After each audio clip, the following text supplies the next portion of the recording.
This is not Bowser. This is not a normal mushroom. These guys were never supposed to be in a Mario game. And this guy has 2 normal sized feet, but is wearing 1 giant shoe that is bigger than his whole body. And somehow, this is all completely normal in the world of Mario. For a short, mustachioed Italian plumber, Mario games sure can do a lot without anyone batting an eye. In the most recent run of 3D Mario games, he's been a cat, a bee, a dinosaur, a statue, even a Japanese raccoon dog? Whatever that is. And the thing is, all of it works. 3D Mario has always been Nintendo's sandbox for big, unexpected ideas that somehow manage to click the moment you play them. But stack those games next to 2D Mario, and for a long time it felt like a different series entirely. From New Super Mario Bros. In 2006 until Super Mario Bros. Wonder in 2023, 2D Mario often played it safe. The same power-ups, the same villains, the same levels shuffled around. That's how it got this reputation of being the same game over and over. But that's not always how it was. That's not how it was supposed to be. With the 40th anniversary of the original Super Mario Bros. Coming up, I want to revisit the 4 NES Mario titles, because these weren't just the start of the series. They were bold, inventive, and sometimes downright bizarre. And in ways you might not expect, they have more in common with Super Mario Odyssey and Super Mario Bros. Wonder than with the point A to point B 2D Marios that we all got used to. These games didn't just launch Mario. They are the DNA for everything you like about Mario to this day, because the NES Mario games are way weirder than you remember. Where else could we start except Super Mario Bros. In 1985? This game launched the Super Mario series, launched the NES, gave us so much of the music we associate with Mario today, was the first game to have tight controls while running and jumping, helped revive the dead video game industry, and yet, I still think this game is slept on today because it's old and because it feels like they've remade it 1,000 times. Super Mario Bros. Has been talked about ad nauseum and is easily one of the most important video games of all time. But because it is well known by so many people, and because it's so simple in concept, I'm of the belief that this game's finer details aren't quite as appreciated as they should be. The instant you turn this game on, you are faced with a last-second addition that wouldn't exist if the playtesters were just a bit better. This iconic Goomba was originally a Koopa Troopa until late in development. They didn't have a lot of memory left, so they needed an easier enemy who could function with one single sprite. Flip this one image back and forth as he charges at Mario, and voila! One of the most unforgettable Mario enemies is born as a last-second change. World 1-1 acts as one of the best tutorials in video games, as Mario starts off with this Goomba running at him like a madman, trying to, what do Goombas even do to Mario? Well, regardless, you of course need to avoid the Goombas and Koopas while jumping around pipes and blocks to reach the flagpole at the end of the course. Since this is the first level in the series, the list of things it introduced is insanely long, but there's one part of World 1-1 with importance that can't be overstated: the power-ups. Power-ups already existed in much simpler fashion, even for Mario, but the idea of a permanent power-up, especially the Fire Flower, a permanent projectile add-on, was unprecedented for the time. There are tons of reasons why Super Mario Bros. Was a successful game, but the way Nintendo handled power-ups has a legitimate argument to be at the top of that list. The Fire Flower literally changes the entire way you play the game, one way or another. You either run full speed ahead, blasting everything in your path, or you now move along methodically, destroying things to make sure the path ahead is always safe, in order to preserve your Fire Flower. And truly, if you decide to be careful with your Fire Flowers, it is not at all a stretch to say that you can beat all 32 levels with relative ease, even if you've never played this game before. Along your way to rescuing Princess Peach from World 8-4, a redhead in-game who was just called Princess Toadstool in the West at the time, you first make your way through 7 castles with a Bowser fight at the end of each. Either chop down the bridge with this conveniently placed axe, or shoot Bowser with enough fireballs to defeat him and beat the level that way. But if you look carefully after beating Bowser with fire, you'll see that these first 7 Bowser fights are actually imposters, regular enemies disguised as the Koopa King and taking on the full brunt of his power. Longtime vets of this game probably take this for granted, but this is really such a novel idea for the time. It makes the game feel way better than thinking you've kicked Bowser's butt 7 times in a row before rescuing Peach. How many times do we have to teach you this lesson, old man? Fake Bowsers are far from the only quirk in this game. Many of the familiar faces of the Mushroom Kingdom have some weird names to them.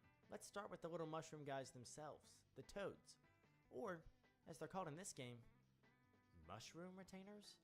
If you look at the description of them, it appears to imply that they are just called mushrooms as a species, and that these 7 are retainer mushrooms who work for the princess. Old video game manuals are so weird, bro. You might know these little squids as bloopers, but here, they're not bloopers. They're bloopers. Goombas are specifically called little Goombas, and apparently, their mushroom shape isn't an accident, because they are mushrooms, like Toad, who betrayed the Mushroom Kingdom. So next time you see a Toad interact with a Goomba, just know, you might as well be seeing the Mario version of Obi-Wan Kenobi interacting with Darth Vader. A lot of descriptions really lean into the fact that Koopas are based off turtles, though they're of course not called turtles. That said, you know these things? Bullet bills? Perhaps the least turtle-like thing that you'll see in the overworld levels? Tell me why the cannons that shoot bullet bills were originally called turtle cannons, of all things. You know, the more I dig into it, what the heck was even going on to write this game back in 1985? The more you look into it, the more unexpected twists it throws at you. Between the fake enemies, the familiar characters under names we never call them, and the complete rewrites of what a platforming game or a power-up could look like, Super Mario Bros. On the NES immediately set a precedent that told the players pretty much anything goes. And we didn't have to wait long to see Nintendo fully embrace that, because the sequel to Super Mario Bros., the game we know as The Lost Levels, doesn't pull any punches at all. Bring on the original Super Mario Bros. 2, the game that was too hard for Americans to beat. In a similar vein to how the impact of Super Mario Bros. Has been beaten to death by YouTubers over many years, that one line about Super Mario Bros. 2, or some variation of it, has done the same thing to this game. You know what? Why don't I get ahead of myself for the next segment too? Did you know the Super Mario Bros. 2 was a reskin of a Japanese-only game called Yume Kojo Doki Doki Panic because the actual Mario 2 was considered too hard? There we go. There's the full story. I first played this game back in 2019 when it got added to Nintendo Switch Online and became familiar enough with it to the point that, before I started filming for this video, I often underplayed its difficulty due to brute forcing my way through this game a few different times. To put this game's difficulty into perspective, when you game over in Super Mario Bros. 1, you're normally knocked all the way back to the start of the game. In the Lost Levels, you only go back to the beginning of the world you're in. In spite of that, and without using any warps of course, it is still probably 10 times easier to beat the original Super Mario Bros. And it's a hard game on its own by today's standards. I know it's this game's signature feature, but beating the Lost Levels again for this video felt like doing this on loop for hours. To get back to the theme of the video, you may be thinking, but Shapirian, isn't the whole point of this to explain how the NES Mario games were creative in ways that we can still see in Mario games to this day? Well, yes, and I will do my best to explain how this applies to the Lost Levels in a way that doesn't sound hypocritical. I don't think in general Super Mario Bros. 2, The Lost Levels, is super creative, given that it is just essentially a reskin of Mario 1 with difficulty ramped up to 10. However, there is still something valuable in asking if you can take something people really enjoyed and add a very real challenge to it. While Lost Levels is not my favorite example of this, I think the DNA of the Lost Levels can be found in Star Road from Super Mario World, the Perfect Run in Super Mario Galaxy 2, and the final test in Super Mario Bros. Wonder, all 3 of which are my favorite and most memorable parts of those games respectively. In fact, pretty much every single Mario game made today has some version of going from Super Mario Bros. 1 to 2. Taking the base game and just making it a lot harder. And I imagine Nintendo learned from the mistake of making the latter its own separate game, leading to the structure that we see now. That said, if you want to look at other aspects of the Lost Levels that have stuck around, the infamous poison mushroom that everyone rags on isn't even all that rare these days, and it's made a handful of appearances in other mainline and spin-off Mario games alike. The wind physics in this game are so jank, but are one of the earliest games to have a weather-themed hazard, something that's very standard today. This one's a bit weird, but is another great example of Nintendo saying, hey, whatever, anything goes. But there's a character who shows up just one time, right before you fight the real Bowser, called Bowser's brother. He's never been seen since. He's never been given any other official name. He's basically written out of the All-Stars remake, and he definitely could have just been a fake Bowser. The Lost Levels was the Mario game that gave us the one-up when grabbing the flagpole, albeit for much different reasons than just touching the top. But that's at least something that this game has left behind. Super Mario Bros. 2 The Lost Levels is far more similar to a train wreck than it is a masterpiece. I think it's still my least favorite mainline Mario I've ever played, and its place in Mario history is far from black and white due to being a Japan exclusive when it was released.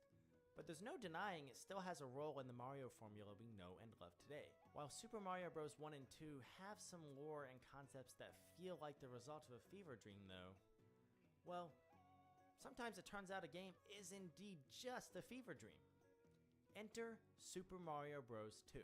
After 2 games where you can basically just get away with holding right and pressing A at the right time, Nintendo said, hey, what if we literally threw all of that in the garbage? Flagpoles? Nope. Weird glowing eggs most of the time. Stomping on enemies? Could not be less effective. Don't let the enemies touch you? Sorta true, but really the opposite. You can pick them up and throw them. Goombas are gone. Koopas are mostly gone. Only some underground shells of theirs remain. Bowser? Who's that? In their places are Shy Guys, Sniffits, Bob-ombs, and Birdo, plus a few other weirdos who haven't been around since this game. Right away, it's clear that we're getting something different here, even if the reasoning for it is obvious in retrospect. Think back to this game's release though. Very few people had the context of this being a reskin, and yet, with this being the sequel to maybe the most important game ever at that time, it was received really well. Even today, with almost 40 years having passed, some sequels that changed the model and were received well at the time, looking at you, Zelda 2, are now looked back at rather negatively by most people. But Mario 2 is remembered very positively, despite also having a good amount of flaws. While I don't love that this game was just a dream from Mario, I'm glad that we can say that this game undoubtedly left a major impact on the Mario series, and introduced so many staples that we know and love today. Besides the enemies we've already mentioned, you can't talk about SMB2 without talking about how Luigi jumps super high, a first for the players in the West, and about how Peach floats, one of her most important traits to this day. Oh, and Toad is faster. I don't think anyone really cares about that one for SMB2, but hey, all of these abilities of course stuck with these characters when they were the 4 base characters in Super Mario 3D World, and they're generally considered canon for them, whatever canon even looks like in the Mario universe. Outside of literal traits and characters that are still used today though, SMB2 may be the best example of what I mean when I look at most of the new Soup series and say, this isn't how it's supposed to be. This is the first Mario game where the mold was broken, a trend that defines most Mario entries since. The tone of this game is immaculate from the jump. The music is some of the catchiest in Mario history. You have this interesting Middle Eastern influenced aesthetic of deserts, waterfalls, pyramids and the sort. Some levels have these creepy phantom masks that follow you whenever you grab their keys. You also have a handful of unique bosses outside of the Birdo fights, another first for the series, and it all ends with the fight against Wart, the big fat frog who you beat by force feeding him vegetables. I love the Wart fight and so badly wish he'd make a comeback somehow. He does make an appearance in Link's Awakening, another famous Dream game, alongside some other Mario characters. But that's it for my guy. For some reason, I really held out hope that we would see him in Wonder. It just felt like the perfect time to bring him back. But since that game came and went, I think it's a safe bet to say we'll probably never see Wart featured prominently again. SMB2 perfectly encapsulates what I mean when I say that the NES Mario games were creative and downright bizarre at times.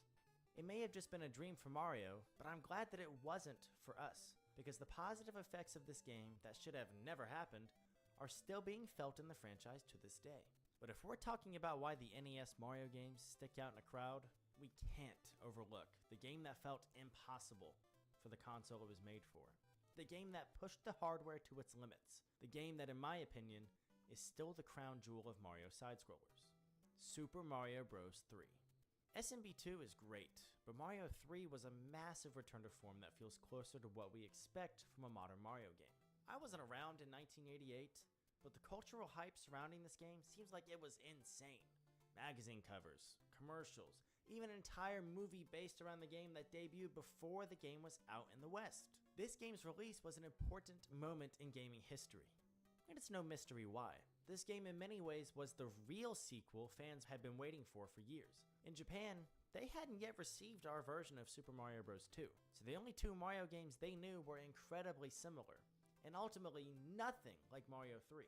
To go from the first Mario game and lost levels to a game with an overworld map, branching paths, an item inventory, so much variety and power-ups, including my favorite Mario power-up, the Tanuki suit. SMB3 brought forth so many changes to the series and did so with great success. You might hear me throw around the term greatest, crown jewel, or masterpiece a lot on this channel, even for some games that aren't commonly thought of to be such. But it's not an overstatement to say that this game deserves every bit of those titles and then some. This game's ability to make each world feel different was just not that common at the time, certainly not in any of Nintendo's important IPs on the NES. It may show its age when you hold it up against Super Mario World or your pick of the lot of the many Mario games that have followed, but I really struggle to sit and point out anything that this game did wrong. The music? Perfect. Airships as the boss levels in each world are so smooth and fun while being challenging. And come on, the Koopalings are such fun bosses, even if they are a little repetitive in nature. The theming of SMB3 is that it's a play, which is honestly a bit of a blink and you'll miss it moment on the title screen, unless you notice that the end of most levels is you exiting stage left. This is such a novel concept for a game in its era, and could not do a better job of displaying how Nintendo views their characters. In a world where there's so much talk about timelines and lore and canon, especially recently, because someone has recently brought these discussions back into the spotlight, and I promise we will get to that in another video. What a great way to highlight how these characters can be at each other's throats in one moment, just to end up hanging out together in the next. They're just being used as characters to make whatever fun game they want to make at that time. I don't literally think it's meant to be interpreted as a play, where Mario and Bowser are reenacting a script, but it's such a good nod to how Mario can show up anywhere and do just about anything without looking too out of place or breaking your immersion. There's still so much to say about SMB3, and I have no doubt this won't be the last time I bring it up on this channel. But you really don't need to say much to see why many consider it to be the best game for Nintendo's original home console. That said, let's not forget why we're here, because this game has plenty of eyebrow raisers. We can't forget about things like the Kuribo shoe, a Goomba wearing a gigantic shoe for absolutely no reason. If you attack it from the bottom, Mario can hop in the shoe himself and walk across pretty much anything. But they did put this whole thing in the game just to use it in one level. That's right, the Goomba shoe, how do they not call it the Shoomba, by the way, gets the same treatment as Bowser and the Koopalings. We of course can't forget about the elusive hammer suit as well. That power-up that we all remember fondly really isn't all that strong when you're using it. Who else was letting you gain the powers of the bad guys at that time? And to this day, this has to be one of the coolest Mario transformations. And what made them want to stick the angry sun in the game? Listen, it's a great and fun inclusion, but this jerk absolutely tortured me as a kid because I was just terrible at video games. Did they ever clarify, by the way, if this is the sun? And why is he so angry? What did Mario do to it? Or how did Bowser recruit the actual sun to be on his side? SMB3 is perhaps the most polished game on the console, but don't you ever forget that this game is plenty weird.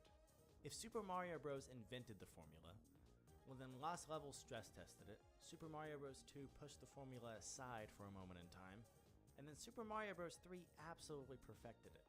It was the perfect send-off for the NES, and is widely considered to be a love letter to the console that redefined gaming. I love the current state of the Mario franchise. Ever since Odyssey launched for the Switch, it has felt like Nintendo was back. But 3D Mario never really left or had a slip-up. It certainly never went through the period of purgatory that 2D Mario did for side-scrolling fans like myself. I'm really glad we got Super Mario Bros. Wonder. It's a great game, and we at least know Nintendo is aware they can still make different 2D Marios. That said, it's hard for me to imagine a world where once again 2D Mario is looked at in the same light that the big time box office 3D Mario games are. But the next time you capture a crazy looking creature in Odyssey, or you're trying to complete the perfect run in Galaxy 2, or you're just desperately trying not to crush a watermelon in Sunshine, just remember, you can thank 2D Mario for the greatness that we see in 3D Mario. These games were wild, they're a little bit crazy, and they're still unique to this day. And let's be honest, they are the reason that we can see Mario do just about anything.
There are few video games as revered as the original Super Mario Bros. For many people, it was the first video game they ever played. It revolutionized the platforming genre and is often considered one of the most important games ever made, spawning a highly successful franchise that's still around all these decades later. Over the years, Super Mario Bros. Has received countless re-releases. Everything from cartridge variations, ports, emulated re-releases. There are many versions of this game, and today, we'll be taking a look at them. While the original Super Mario Bros. Is known inside and out by countless people, there are many variants and versions of the game that are often forgotten, and believe me, some of them are very intriguing. In this video, we'll be taking a look at just how many releases of the original Super Mario Bros. Exist. Let's begin.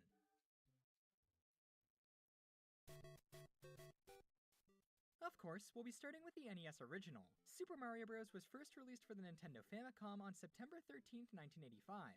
Donned with beautiful box art, the original release of Super Mario Bros. Was near perfect. The game was a smash hit and was a true launchpad for the Mario franchise. Given the game's historical significance, it may come as a shock that no one actually knows the exact date of when it first came out in America. It might have been released with the NES itself, but it seems to have come out a little bit later. Regardless, it was definitely released sometime later that same year in America. However, the game didn't see a release in Europe until May 1987, and Australia didn't get the game until July 1987, though this makes sense given the NES had a later release in those regions. As for other regional releases, there are tons. There's the Hong Kong NES release, this Indian Samurai cart, the Canadian release, and different ones released all over Europe.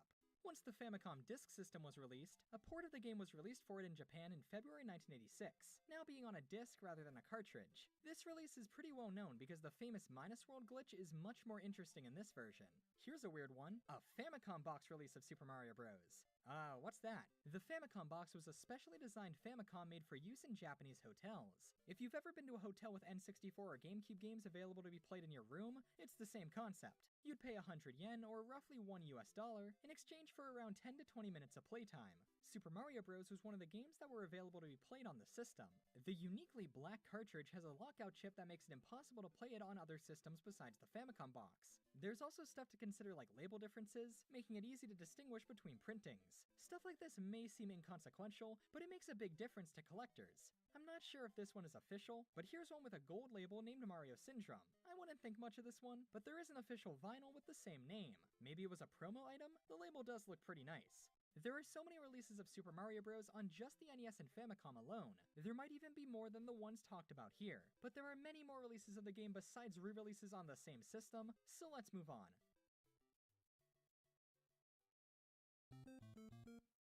The same year the game saw its Famicom Disk System release, it also saw releases in the arcade. Following the success of the NES, Nintendo began distributing the PlayChoice 10, a series of arcade machines with boards consisting of 10 NES games each. With console gaming making the rounds in the mid-1980s, companies like Nintendo and Sega decided to repackage some of their games into arcade machines, as arcades were still very popular at the time. PlayChoice 10 cabinets included popular games like Dr. Mario, Balloon Fight, Excitebike, and of course, Super Mario Bros. There aren't that many changes between the original and this conversion, but the most noticeable addition was a second screen. PlayChoice 10 machines had a tiny monitor built right above the gameplay screen, which was used to display additional information about whatever game was being played. Aside from that, this is pretty much the same Super Mario Bros. We all know and love, but it wasn't the only version of the game to come out in arcades. Along with the PlayChoice 10 machines, Nintendo released another set of arcade machines under the Versus series branding. These once again consisted of NES ports, but they were heavily modified in terms of gameplay and difficulty. Versus Super Mario Bros. Was released in Japan in June of 1986, and in North America later that year. This isn't just a straight port of the NES original to the arcades. Instead, this release has been modified to include some very hard levels, mostly taken from the Japanese Super Mario Bros. 2. Power-ups and extra lives are also much harder to come by. This was done to make the game harder to finish, forcing players to pay more after losing all of their lives. This was pretty ingenious, as fans of the NES game would be lured in by thinking it's the same as the game they have at home, only to find out it's much more challenging than expected. Once they realized this, they'd keep trying until they mastered this version of the game, paying a lot in the process. I remember playing this one in an arcade a few years ago. I didn't get very far, but let me tell you, playing Super Mario Bros. In an arcade setting is so cool. Definitely don't skip this one if you find it in person. However, if you can't find this version, you're in luck, as finally in 2017, nearly 3 decades after its release, it was re-released on the Nintendo Switch eShop.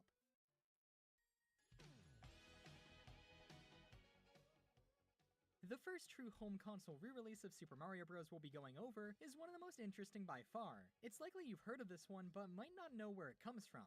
Everyone knows that what Americans first got as Super Mario Bros. 2 was originally released in Japan as Yumi Kojo Doki Doki Panic, a game made to promote the Fuji TV Yumi Kojo 1987 event.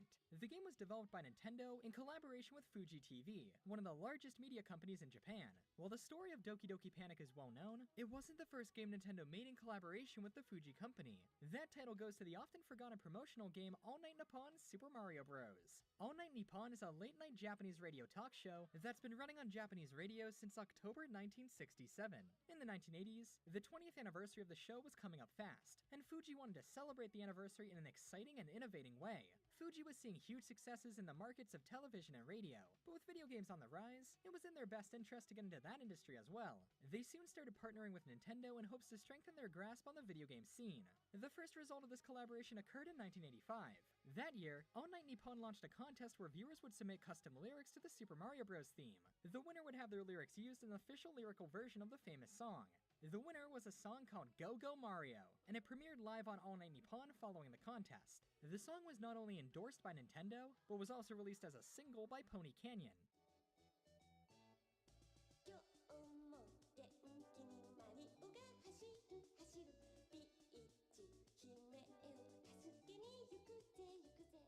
Nintendo hasn't forgotten about this song either, as a big band rendition of the song was performed at the Mario and Zelda Big Band concert, which was performed on September 14, 2003 in Tokyo, Japan.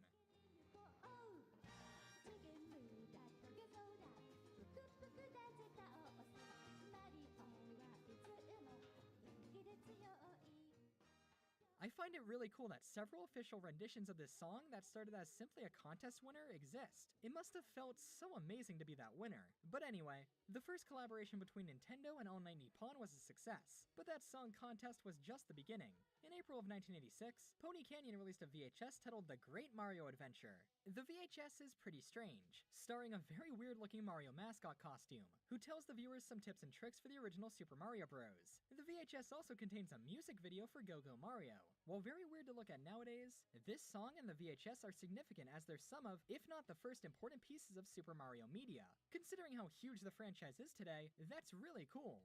The success of these promotions showed that Nintendo and Mario could work in more than just video games, and could exist in other entertainment mediums. All of these contests and promotions made Nintendo and Fuji TV very close. These promoted All Night Nippon and Super Mario Bros. In unprecedented ways. It was beneficial for both companies to keep things going.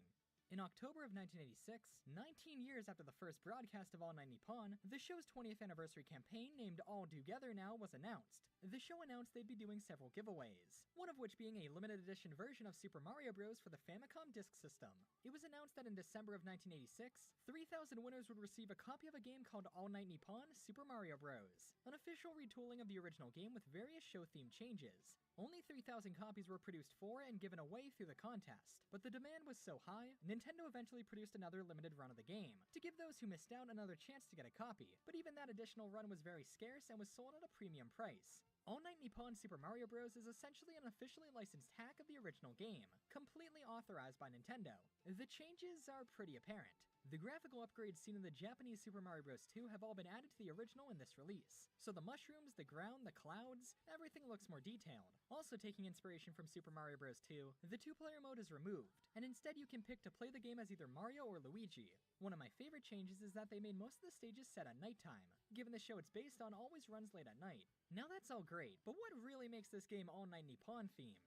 Oh. Most of the enemies and characters have been replaced with caricatures of famous stars from the radio show. It's likely almost all of these are lost on most players today, but I'm sure for the time it was pretty cool. Various items have been replaced as well. For example, the axe used to defeat Bowser is replaced with the Fuji TV symbol, which is also seen on the castle flags at the end of levels. As for the levels themselves, a majority of them are from the original game, with only slight changes such as the placements of power-ups. However, after World 5-2, levels from Super Mario Bros. 2 are used in place of some of the ones from the original. Given this was a contest prize, it's likely all of the winners had already played the original game, so I assume this was done to keep the game feeling fresh. If you wish to find a copy of it today, remember it had a very limited release, so it's not that easy to find. Though if you can locate a copy, it's certainly worth it. Video game collaborations and tie-ins aren't too uncommon, but something so in-depth like this will likely never happen again, especially with Mario. I mean, this was Nintendo letting another company retool their flagship game. Truly, this is one of the most interesting releases in Mario's lineup.